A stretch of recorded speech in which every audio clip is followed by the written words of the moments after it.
Welcome in to Texans Today. I'm your host, Jeremy Chuggs, and Week 13, a game that the Texans needed to win to keep their division hopes alive if they wanted to win the AFC South. They did just that. And Colts fans watching this, Colts fans at home, they're going to tell you it was 100% because of the refs. And I'll agree. The refs were horrendous in this game. Not just for the Indianapolis Colts, but also for the Houston Texans. They don't want to talk about any of the bad calls that went the Texans' way, this, that, or the other. Okay. We can discuss the refs and how bad they were, but at the end of the day, the Texans did what they needed to do. They got the win. They got the dub, and I don't want to hear any of this mess of, oh, it wasn't earned, this, that, or the other. The Colts had their opportunities. They could have won the game at the very end, and they didn't. Plain and simple. They didn't win the game. The plays that they needed to make didn't happen. So they can blame the refs. They can say this, that, or the other. All good. At the end of the day, the Texans just made more plays than the Indianapolis Colts. And if you are pumped, if you are excited for this team, if you're ready for the rest of the season, I need you to go down and hit that thumbs up icon. Like today's video because it hasn't been pretty, Texans fans. We started out 0-3. But I'll say it once, I'll say it again, I'll say it 1,000 times till the end of the season.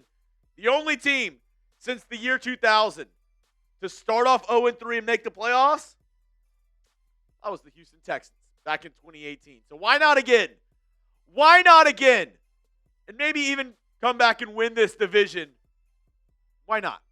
Why not? Because the Texans, like I said, wasn't a pretty game. Well, I'm going to give you all my breakdown from today's matchup.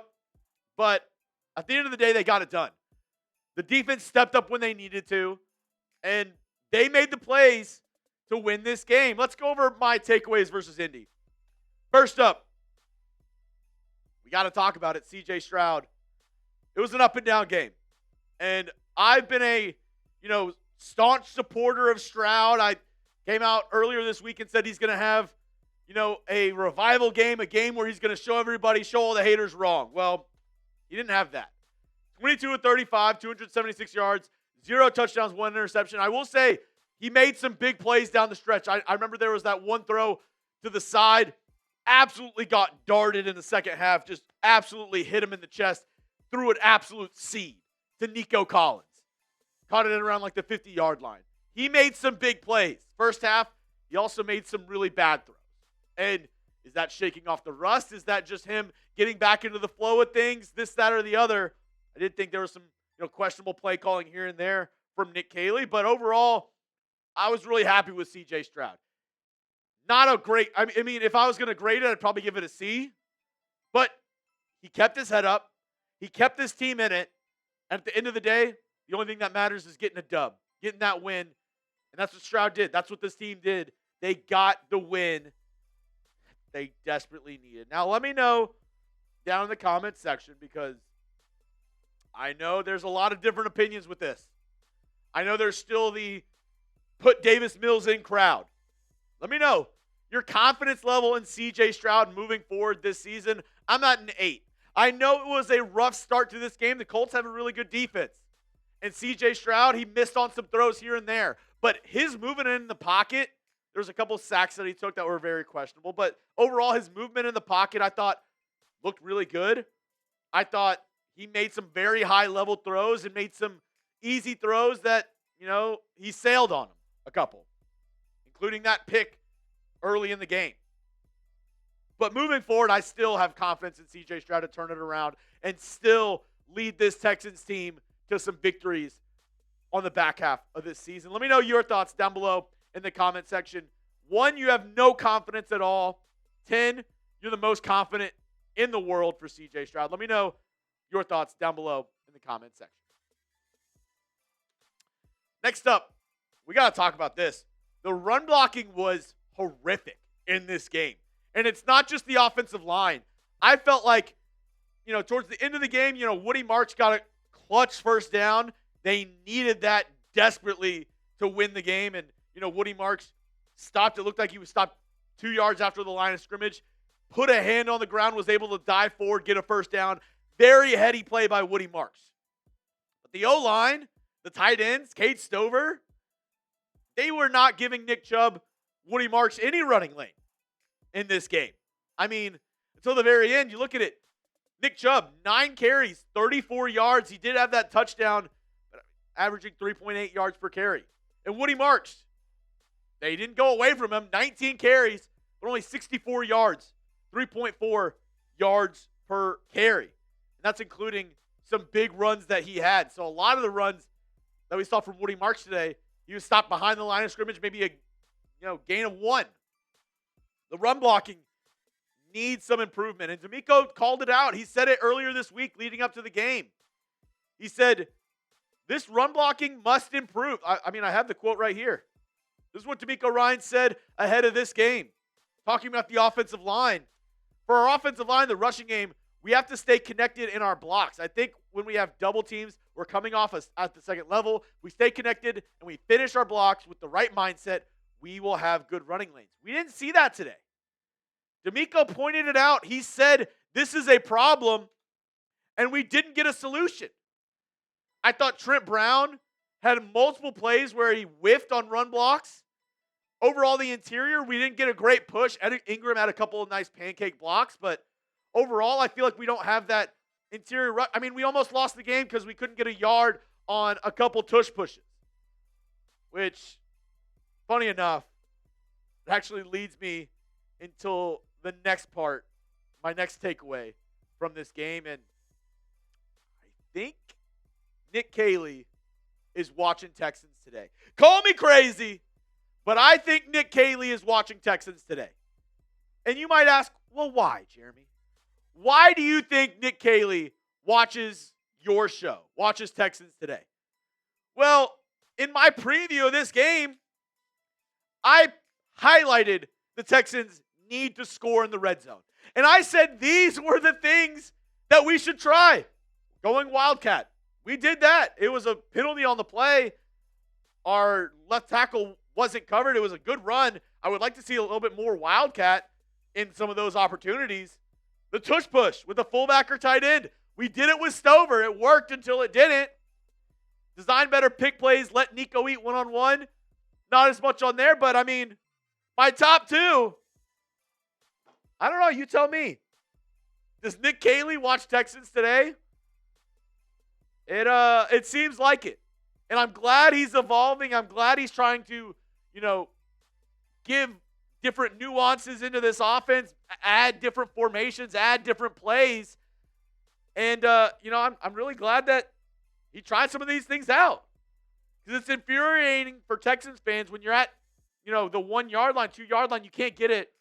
Maybe we need just a little refinement of the tush push, but I thought it was working pretty good.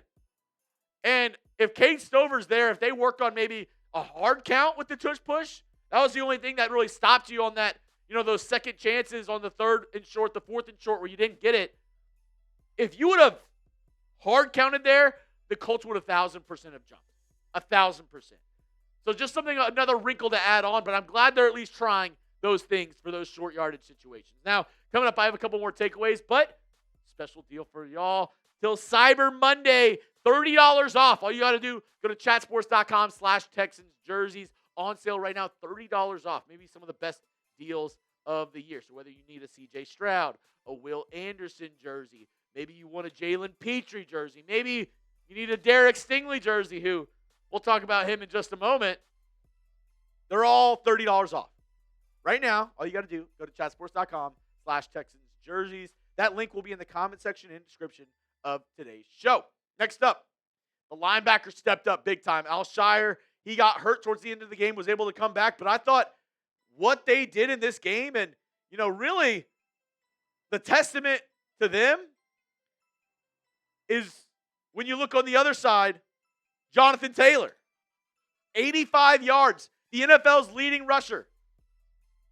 85 yards on the ground on 21 carries, 4 yards a carry. He got his here and there, but overall, the Texans had a staunch run defense up against Jonathan Taylor. I didn't like Kalen Bullock pointing it out, earlier in the week that, we're going to stop Jonathan Taylor. He's their only player. Didn't love that, especially, and you get kind of torched by Alec Pierce here and there. But overall, the linebackers stepped up big time. Really big. They needed to stop the run and sell out Henry Toto, EJ Speed, Azeez Al-Shire. Let's give them 2 claps. They really stepped up big time. And the defensive linemen, they did get pushed back here and there. But overall, this Texans defense, they showed up when they needed to. They showed up when they needed to. Let me know down below, do the Texans have the best defense in the NFL? Give me a yes, give me a no.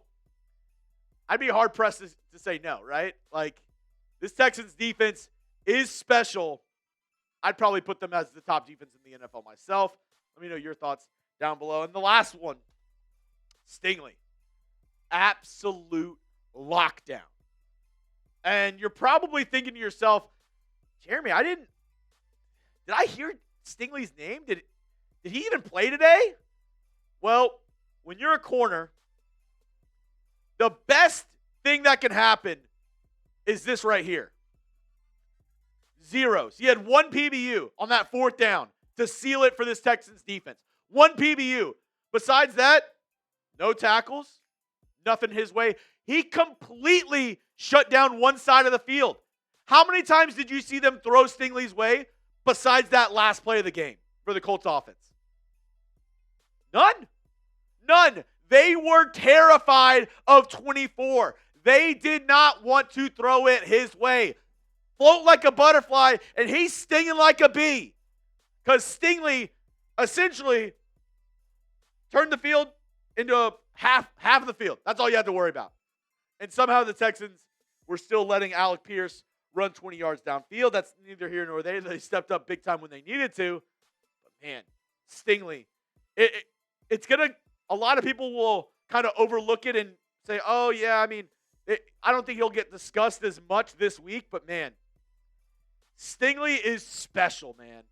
Stingley is absolutely special. And before I let you go, I do have the updated playoff picture for the AFC after the noon games here on Sunday. This is where we stand, ladies and gentlemen.